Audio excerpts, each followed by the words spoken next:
meeting of the MSAD 49 Board of School Directors to order. Roll call. Bouchard.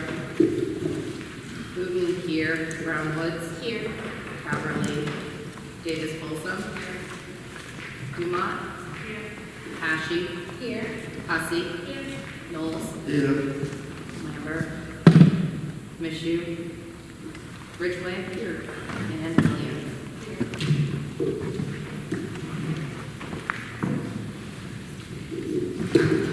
Please stand for the pledge of allegiance. I pledge allegiance to the flag of the United States of America, to the republic for which it stands, one nation, under God, indivisible, with liberty and justice for all.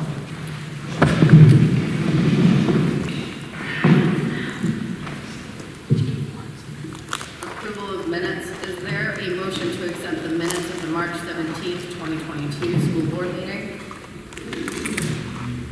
I'll second that.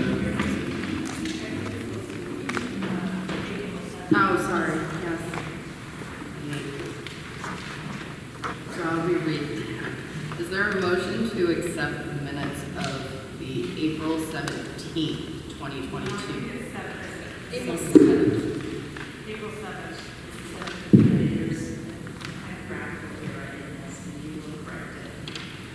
So attached already to you, so. Yeah. No, that's okay. We'll try this again. Thank you, Katrina. Second. Is there a second? Second. It's been moved by Katrina and seconded by Billy Joe to accept the minutes of the April 7th, 2022 school board meeting. Is there any discussion? Seeing none, all those in favor? 9, 0, 0. Thank you.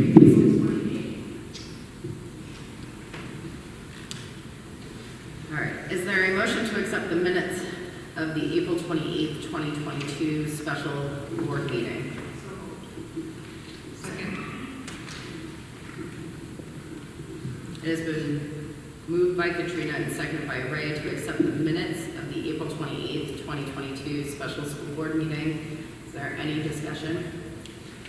Seeing none, all those in favor? 9, 0, 0. Citizens input. Is there anyone here? As a reminder, please state your name and what town in which you live in, and you have 3 minutes to address the board. Roy White, Benton resident. Could you please start your timer again? I'm getting there.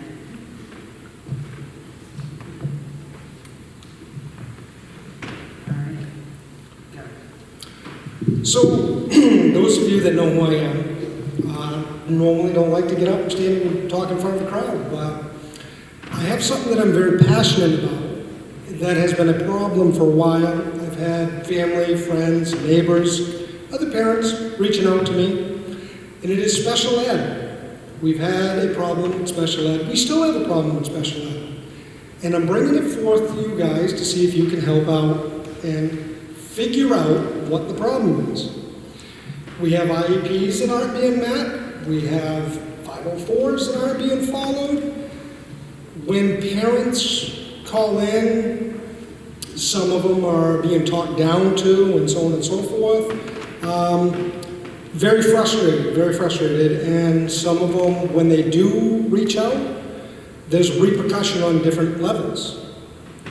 And that really shouldn't be. You know, special ed is for the children that have a problem. I was a special ed kid right from the day I started to the day I graduated. I used to hide that. But I'm actually, you know, it is what it is.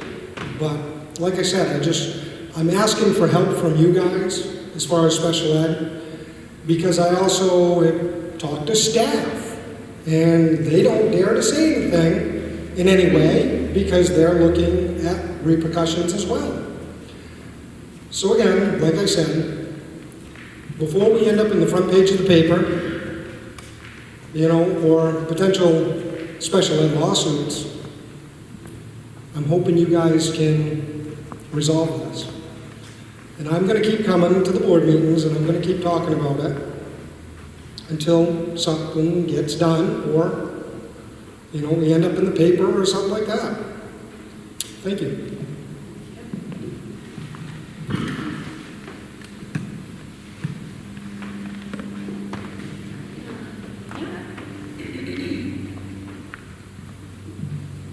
Hi, my name is Riley. I'm a parent in Fairfield. I have a child in Benton. I have some concerns with child neglect in school. I have a child who has been sick a couple times, not anything extravagant, but when they need to go see a nurse, their teacher is telling them they need to stay and wait it out until childcare, which is 3 o'clock in the afternoon, not when they're sick at 9 a.m.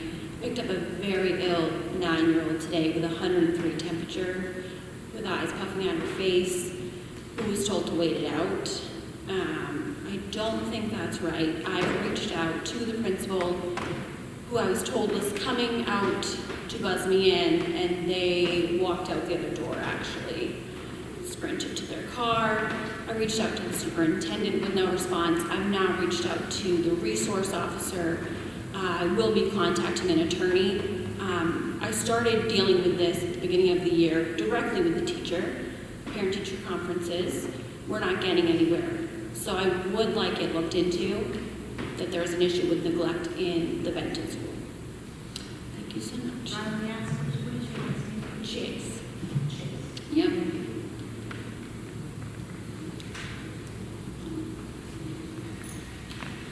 Thank you. Thanks.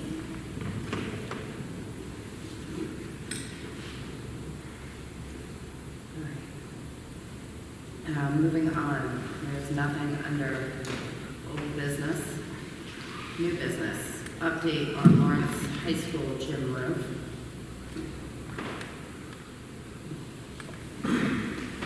Thank you, Danielle. As the board is aware, we put the high school gym roof stabilization project out to bid. We received 2 bids. Lincoln Haney, who is the consulting firm that we worked with to review the structural issues with the gym roof, was participating in the facilitation of the bid conference.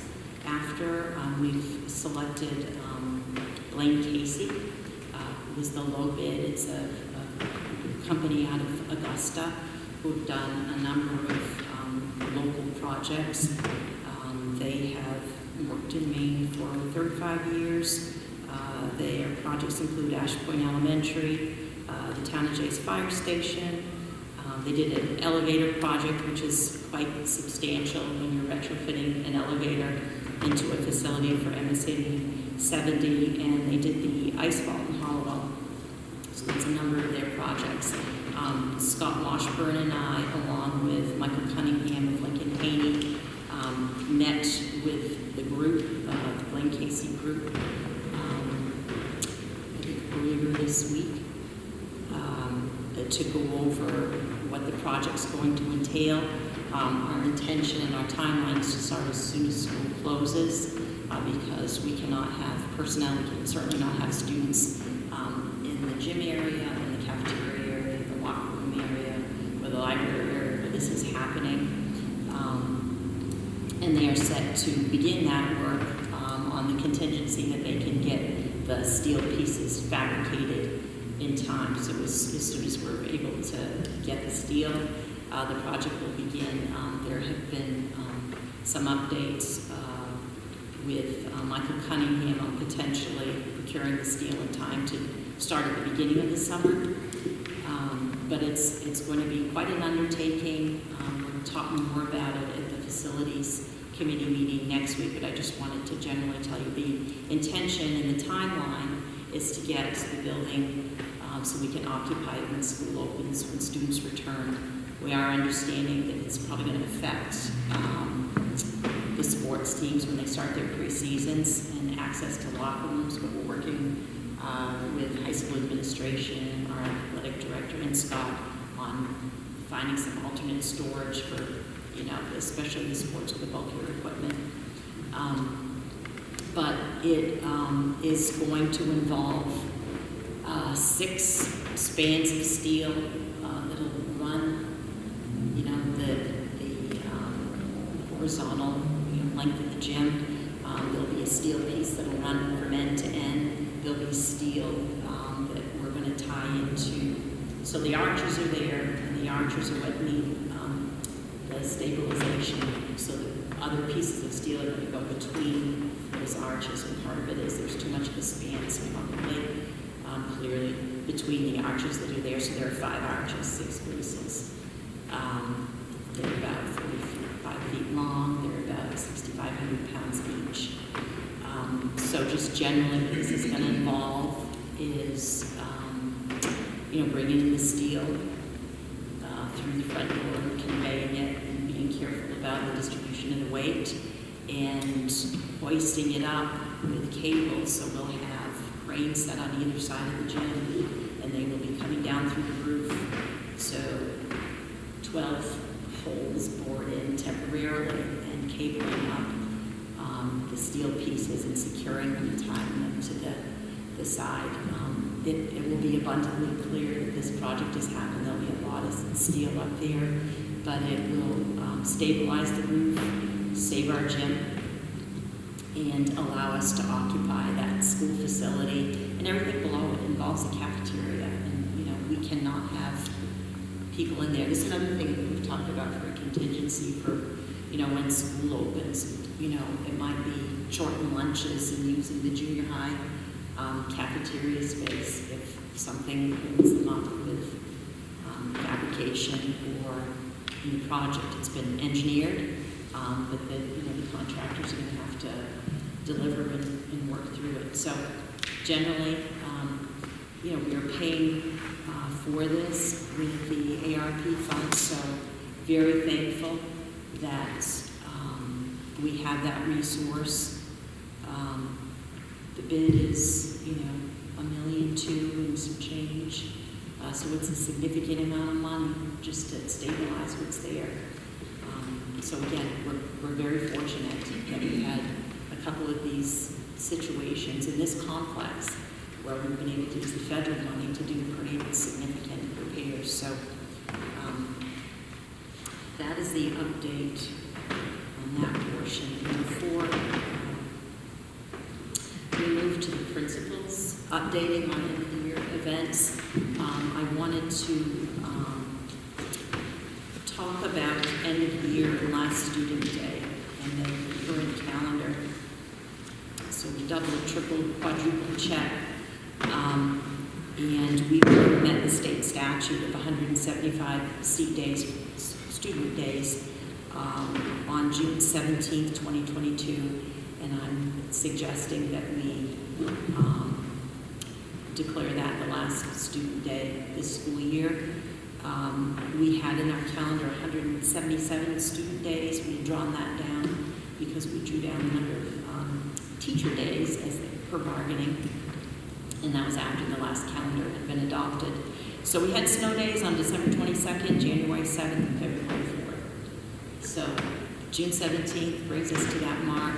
And also, the following Monday is a holiday, it's Juneteenth, and it just makes far more sense after this school year to send students and teachers home on the 17th.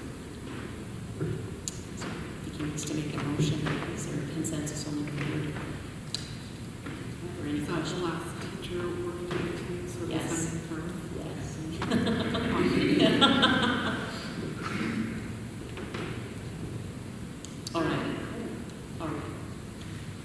Super. And one other thing that I wanted to mention, this has occurred since this agenda has gone out, is we have, as you're aware, are receiving our lab results from the water testing that has been, mandated by the state, and it's a good thing.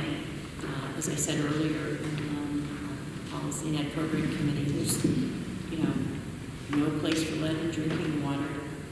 And there's rigorous testing, but there's also very transparent reporting.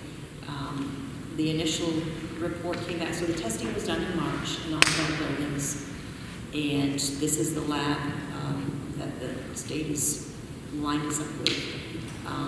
Out of Auburn is A&L Laboratory. And the results have been posted for Fairfield Primary, Albion, and Clinton just came in this afternoon. And the Clinton results are up. I've given you copies of the individual building results. I have, posted up that evening as I received the information, particularly for Albion. What are the steps? What are the requirements? And since then, we've generated a mailing that is going to every household in the affected schools. Clinton hasn't been generated yet because we just got those today. So what you see here, interestingly, the first results that came in for Fairfield Primary School, our 100-plus-year-old school building, and all those tests and those fixtures were within range, and there was no remediation needed. In Albion, a bit of a different story. So we've done, and what happened this afternoon as students and staff left, it's happening in Clinton, shutting down the fixture, posting, may not drink this water, and bringing in water, bottled water, bubblers. Some of the water fountains were affected, but those haven't been turned on since we shut them down from the pandemic. So the fixtures were ordered and are set to be replaced. Our own maintenance staff is doing this. In the Albion School, we're getting fixtures for Clinton. We have yet to receive the results for Benton, and we have not received the results for this complex here yet. I expect those will be in a week or so, but testing was in March. We're just getting the results now.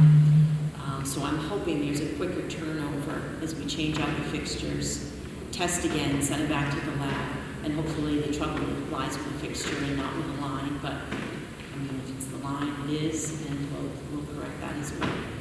So we have, as you'll see in both Clinton and Albion schools, we have other sources of water, drinking water, provided already. Both kitchens were affected, hand washing and then food prep, but there are multiple stations in each of those buildings, so that remains operable in those buildings. And again, our own staff is getting right on this, and hopefully we get a quick turnover on when we retest, and we'll get those results to you. I was talking earlier in the committee about the nature we have in this state. I was at a presentation I was invited to attend. There's actually in Skowhegan School that's a little further ahead along in their school construction project than we are, and they're set with their pre-concept design. And I sat in for their preliminary presentation with the director of school construction, Scott Brown, and two members of the State Board of Education. And because they have a school construction subcommittee out of that board, listened. And after the presentation, it was just general conversation with the superintendent and his team. But the chair of the committee made note, and some of these projects involve consolidations. All top three in the state actually do the original three that were named. And she made a statement there were 600 school buildings in the state. And it's a very difficult thing to maintain, I think, the water testing and remediating that, but it's in part indicative of, an aging infrastructure. It's not even just public schools, but it's a very, it's the reality of it. But anyway, are there any questions about what we're doing as far as since we received the results of the water tests.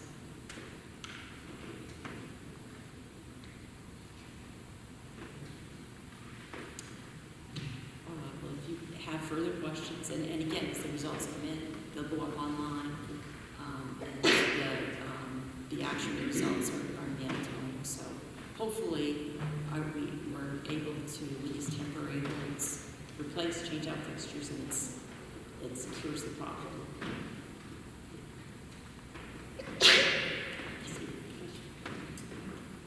I also wanted to mention, I'm sorry, more on the news. So we had, I don't know if you caught it, I think it was Channel 13, and you probably saw an MSAD 49 bus, but it was Oakland. It was actually, the superintendent was interviewed, but his bus inspections. And there was a situation earlier this year, I would have been naming the school unit, a very large city school unit, where they had to hold their fleet and shut down school, and it wasn't due to pandemic, it was about the bus inspection process, and they hired Scott Washburn had received notice from Bruce Scott with the Maine State Police, and they conducted our inspections here. Our buses all passed. We have a great staff in there, and our mechanics and doing that work and those inspections. But Scott Washburn is passing this on to me, excited to be here tonight. Successful inspection. No buses pulled out of service. Inspectors were very happy with our fleet. The head inspector made it a point to tell our mechanics doing a great job with the fleet. So Channel 13 was there, taped the inspection, which I saw, and the state police chose our district to have the film crew be at this site because of the reputation the district has of having a well-maintained fleet. And the entire fleet was inspected within 2 hours, and I just thought it would be important for you to hear that and know that. And credit to Scott and his staff for the hard work that they do. No, that's great. Thank you. Moving on, update on end of year activities and events.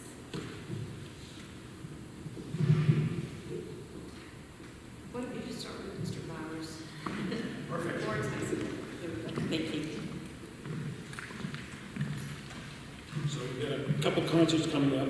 May 16th is the high school band course, and the concert starts at 6:30 for us in the Williamson Center. And May 25th, we have a high school jazz night. And then we get into, after Memorial Day, that'll be the seniors' last week of classes. They'll have finals that week. That graduation week, Monday, June 6th, we're going to have the senior scholarship awards night, and we send invites out to all the scholarship recipients. We tell all the kids they're welcome to come, but I don't think it's fair for kids who aren't going to receive something to sit there and wait and then be disappointed with that. So that will be Monday night, June 6th at 6 in the Williamson Center, and then we have marching practice going on that week. Wednesday is an early release day, and we'll have the seniors come in after the early release is let out, June 8th, and that's when we'll have our senior last assembly in the Williamson Center. And then graduation is Thursday.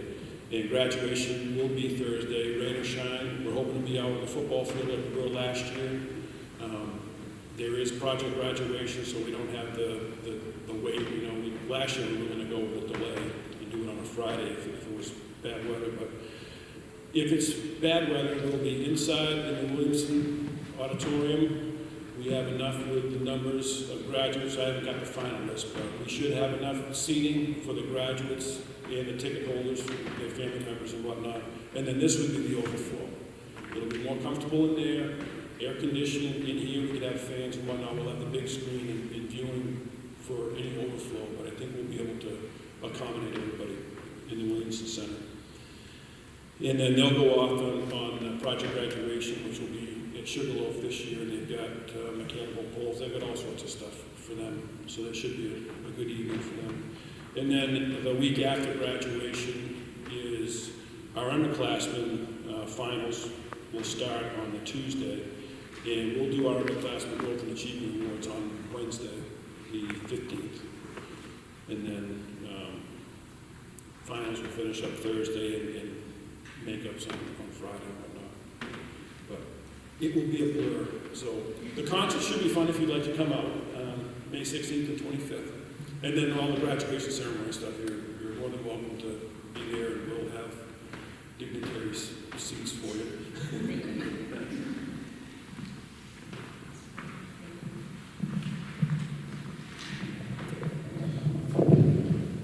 Good evening. I don't have as many events as the high school does, but we've got a few.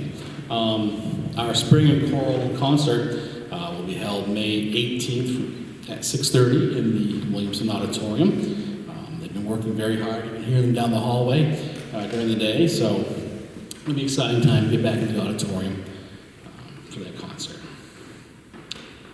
We'll be having an early release that Dan talked about on June 8th is partly because we are having a sixth grade step-up afternoon. Not a full day, but an afternoon, a time for Albion, Benton, Clinton, sixth graders to come to the junior high for a couple, 3 hours and get used to the building. We hear a lot of kids getting anxious about what the junior high is like before the summer. They want to know. And in the past, I've gone, and the guidance counselors have gone to the elementary schools, talked to the sixth graders, but in talking with the elementary principals, we thought it'd be a good time to get them to come to us for a couple hours, just to get a layout of the land, meet the teachers, maybe go through the cafeteria, meet in the gym, well before they come back to school in August, September, and have their one day themselves. They can at least know what they're going to get into. So that's going to be June 8th in the afternoon.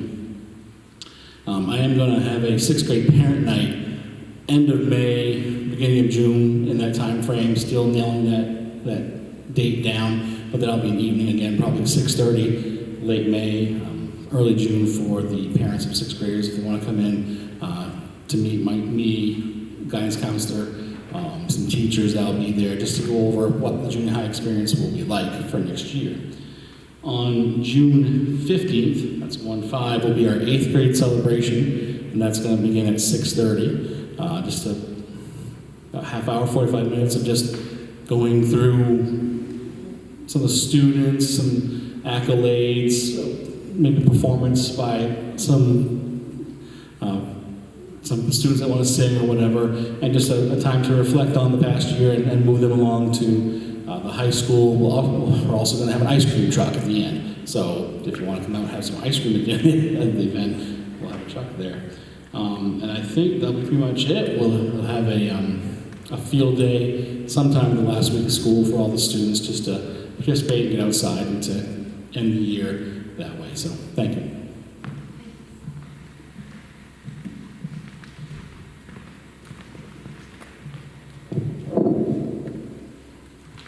We have many fun events planned for both schools to culminate the school year. I'll start with Fairfield primary activities. May 6th marks the start of the 30-day ABC countdown to first grade and countdown to summer calendar for our kindergarten class. It's a themed calendar of daily events that starts this Friday with a special art project making paper bouquets for their mothers for Mother's Day. May 9th is kindergarten screening in the park. Incoming pre-K screening will take place on the week of June 13th through the 17th after our pre-K ends their session for the year. May 31st, the Chewonki Owls of Maine will be visiting kindergarten. June 1st is kindergarten field day in the park. June 2nd is the high school puppet show for pre-K and K put together by Elon Firmage and Pete Spears, and we thank them from the Pride Group. June 3rd, Fairfield Primary Pre-K, K, and Child Care will attend Clinton's first grade play in the Williamson Center, as we always have in the past. We'll walk over. June 6th, the kindergarten is visiting the Flood Farm. It's been a while since we've been able to go there. While there, our students will learn all about the work of the dairy farm, and Katie Flood will read a story to the children, and our food service will put together a bag lunch so they can have a picnic before or after their special field trip. June 7th, under the direction of Mr. York, our music teacher, the kindergartners will host a concert in the park for their families. We'll have each class perform a few songs from the gazebo, and families will be invited to bring along their lawn chairs to enjoy our performance outside. June 8th, our kindergartner students will travel, accompanied by their teachers, to Benton for a step-up day visit.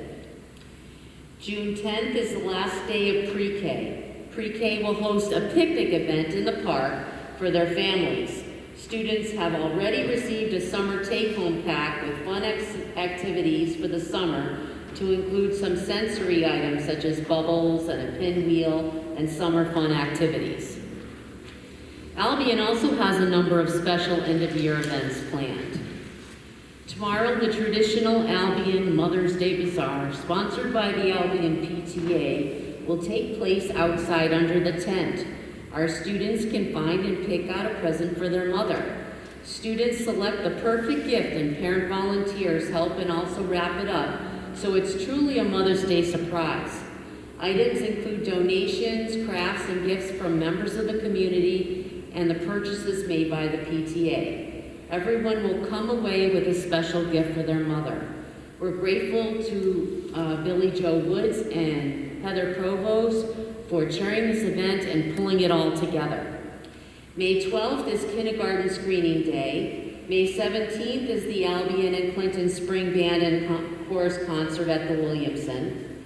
May 20th is our annual Bikes for Books Assembly sponsored by the local Masons. May 26th, our reading recovery teacher, Lorene Hinckley-Gordon, has arranged for a night of reading with Love on a Leash in for this family event. The students will read to the support dogs and refreshments will be served. June 1st is the high school sponsored puppet show for grades pre-K through 3, sponsored by Pride. June 10th is the Albion Field Day with our traditional barbecue lunch. June 13th, the Chewonki Owls of Maine will visit our school during the day, and we'll also host a graduation barbecue for the families of our 6th graders that evening. June 14th, an all-school movie picnic style in the afternoon. June 15th is a band concert for the whole student body. So many students don't get to go to the Williamson concert. June 16th, we're going to have a PM activity period, kind of special afternoon to include a Say Hello to Summer art project, bingo for books, board games, outdoor phys ed, and more. And today the scoring committee met for the Futures of Maine essay contest, and the winners will be announced in June. Both schools are involved in the WE assessments next week until June 10th. And that concludes my report.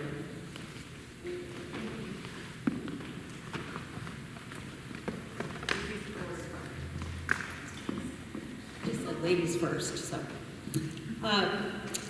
Good evening. We are wrapping up the year at Clinton Elementary with a bunch of wonderful activities and end-of-the-year events, while also getting in the final weeks of academic learning and preparation for the next school year. We will welcome our new kindergarten students when they come in for in-person screening next Wednesday, May 11th. Our 4th, 5th, and 6th grade band and chorus students are thrilled that they will be performing their spring concert in person at the Williamson Center on Tuesday, May 17th, along with the Albion students. Our Title I Family Evening event is set for Wednesday, May 18th, and Love on a Leash will be joining us as well. Our families will be treated to a spaghetti dinner with all the fixings and a selection of books to choose from so that every family goes home with an armful of amazing literature. The 6th graders are absolutely excited for their field trip to the Sea Dogs game, followed by a duck tour in Portland. They will also visit the UMO campus composite center, where they will test the strength of the bridges that they will build in class. Our kindergarten students will visit the Flood Farm, and our 3rd grade students will be visiting the Margaret Chase Smith Museum and Library.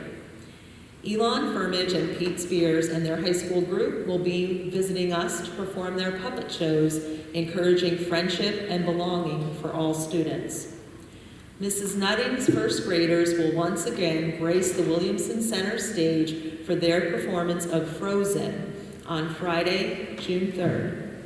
And of course, our physical education teacher, Mr. Plaisted, has once again planned an exciting field day for us on Thursday, June 16th. Our fabulous PTO is super excited to be planning family events again, and will hold a book fair the week of May 31st, culminating with a family movie night on Friday, June 3rd. Our pre-K kiddos will be honored at their end of the year celebration on Wednesday, June 8th, and our 6th graders say goodbye to Clinton Elementary with a Hawaiian-themed celebration on Wednesday, June 15th. Even with all of these end-of-the-year's events taking place, our staff and students are working hard and concentrating on those final opportunities to grow, learn, and show what they know. All students will be taking the NWEA assessments this spring, and our 5th grade students will be participating in the science assessment as well. The staff will have our final round of RTI meetings this month, taking the time to evaluate the progress of their struggling students and to make plans moving forward for their continued success and how we can best support them as a staff. One final noteworthy event that has already taken place, but I felt was important for the board to know, so I want to mention it to you. When we opened our doors to the families for the spring conferences, which took place in person this year, we had 91% of our families take advantage of this opportunity. And as you can imagine, they were thrilled to do so, and so were we. Thank you.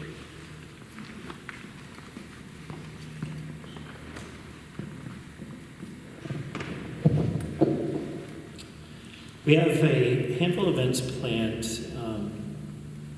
Our spring concert's coming up on May 12th, and so that's coming right up. And I'm going to jump ahead to June. We're going to try, our 4th grade team's going to try something different this year. We're calling it the 4th grade knowledge fair. So the teachers are working with students to complete a kind of like an ed fair type presentation with a trifold boards that will be on tables presenting their projects. So they're working on that. That's going to be June 2nd.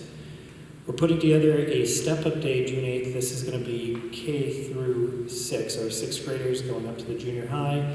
Our incoming 1st graders will be coming to Benton, and then each grade level will be jumping ahead, meeting next year's teachers. So that's something brand new. We've never done anything quite like that before. So we've been putting a lot of work into that. We're currently working on our class rosters and just putting everything into place.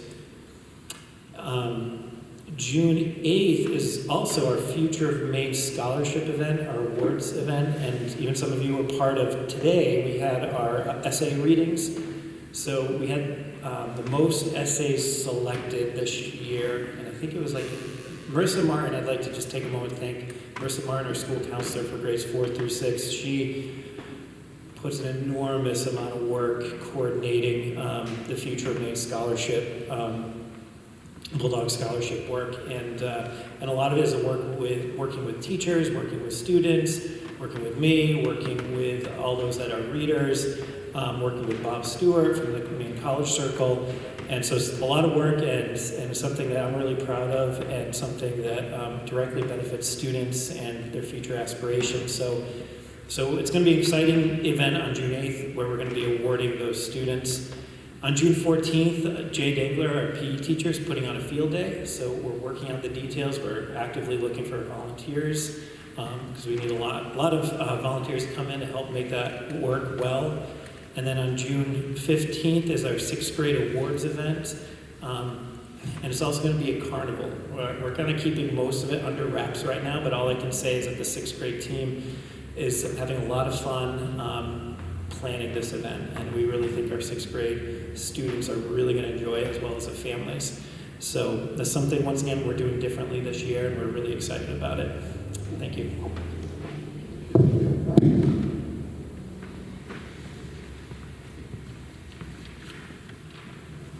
Thank you. Moving on, first readings.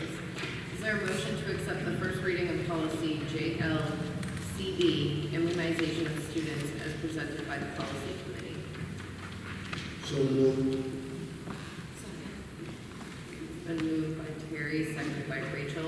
to accept the first reading of policy JLCB, immunization of students, as presented by the policy committee. Is there any discussion?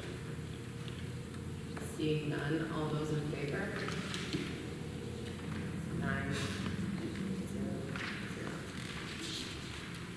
0.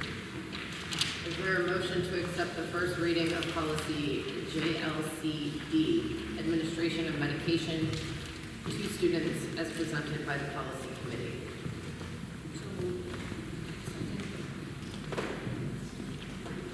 It's been moved by Ray, second by Rachel, to accept the first reading of policy JLCD, administration of medication to students, as presented by the policy committee. Is there any discussion? Seeing none, all those in favor? 9, 0, 0. Is there a motion to accept the first reading of policy JLF, child abuse reporting, prevention, and education, as presented by the policy committee? So moved.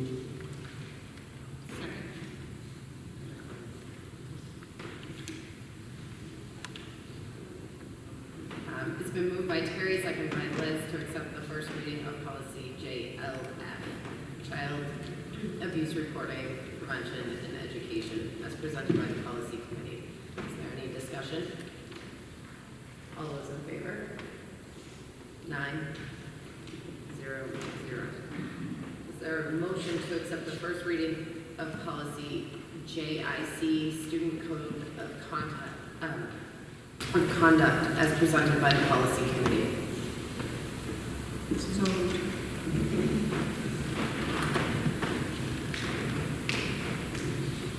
It's been moved by Billy Joe, seconded by Ray, to accept the first reading of policy JIC, student code of conduct, as presented by the policy committee. Is there any discussion? All those in favor? 0, 0. Is there a motion to accept the first reading of policy JICIA, weapons, violence, and school safety, as presented by the policy committee? So moved. It's been moved by Terry, seconded by Sarah, to accept the first reading of policy JICIA, weapons, violence, and school safety, as presented by the policy committee. Is there any discussion? Seeing none, all those in favor? 9, 0, 0. Is there a motion to accept the first reading of policy JK, student discipline, as presented by the policy committee? So moved. Second. It's been moved by Heather, seconded by Rachel, to accept the first reading of policy JK, student discipline, as presented by the policy committee. Is there any discussion? Seeing none, all those in favor? 9, 0, 0.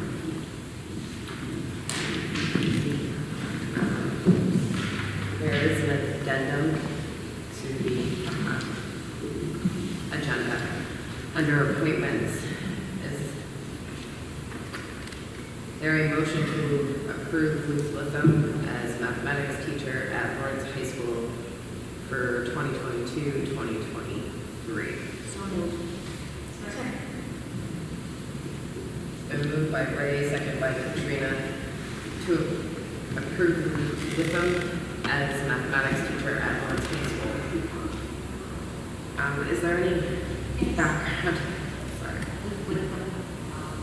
Is currently serving as a long-term substitute teacher for an open position being a math teacher at high school. He will be graduating from Thomas College this month, maybe this month. He's served us very well and built immediately, and certainly this was entering our positions for the year.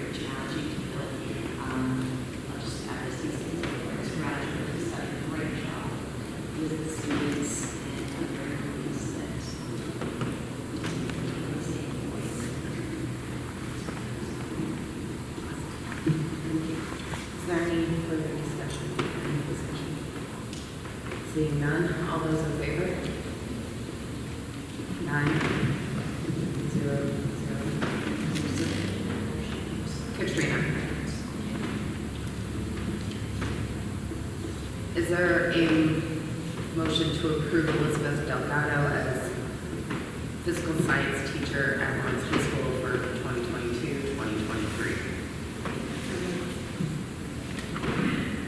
second,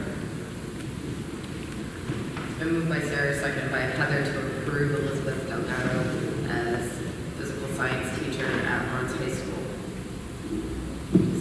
Sure. Yeah. Again, very pleased that we have 2 solid candidates. Elizabeth Andrews, she's a graduate of Lawrence High School. She has a bachelor's in biology, University of Cambridge, a master's in molecular biosciences and bioengineering from the University of Hawaii. She has a wealth of experience among physical science teacher, years of physical science teacher at West, and other teaching positions with a total of 14 years of experience. And another remarkable person in so many ways to have her return. She's just an outstanding job with our students. So another position very difficult to get secondary science positions as well. So unfortunately. And is there any other discussion? Seeing none, all those in favor? 9, 0, 0. Resignations. Sue Bickford, Benton Elementary Teacher, retirement June 2022. Melissa Eaton, Human Resources, resignation April 2022. Committee reports.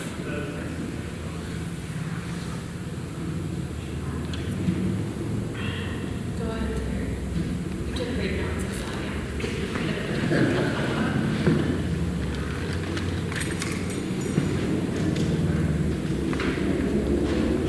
which one? Awesome. All of them? Well, I think, you all know, we've had, I guess in particular, we had the 4 subcommittees from the new school construction. And Roberta, correctly if I'm wrong, but they've all met and up and running, and seems like everybody's making progress. Negotiation. Is there anything from policy and planning, or was that discussed? Really didn't have a lot of policies to go over. This week is clearly we tackled a lot of those last month. We discussed the programming with the high school, the alternative ed program. We also talked about the roof in the high school that we heard about. That was about it for this meeting. Thank you. Negotiation committee, we have begun negotiating with the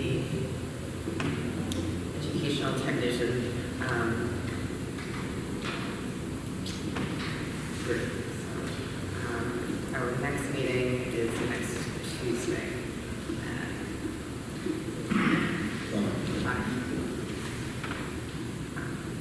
Anyway, anyone's more than welcome to come join us. Superintendent's report. I shared your agenda. I apologize, but I shared it.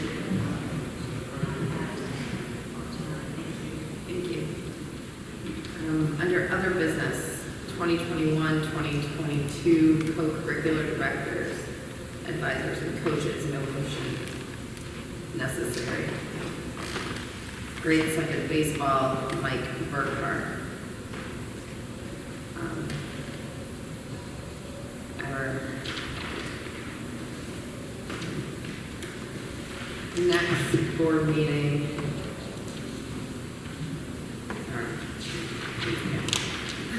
our next board meeting is May 19th here at 7 p.m. The Finance and Facilities Committee prior to at 6, and I believe the building committee will be meeting at 5 that evening. Is there any other business? Just one other comment, the project hearing is Monday, the 16th, in this June, at 7 o'clock. Thank you. I forgot that one. Is there a motion to adjourn? So moved. It's been moved by Billy Joe, second by Ray to adjourn. Is there any discussion? Seeing none, all those in favor? 9. 0. Thank you, guys.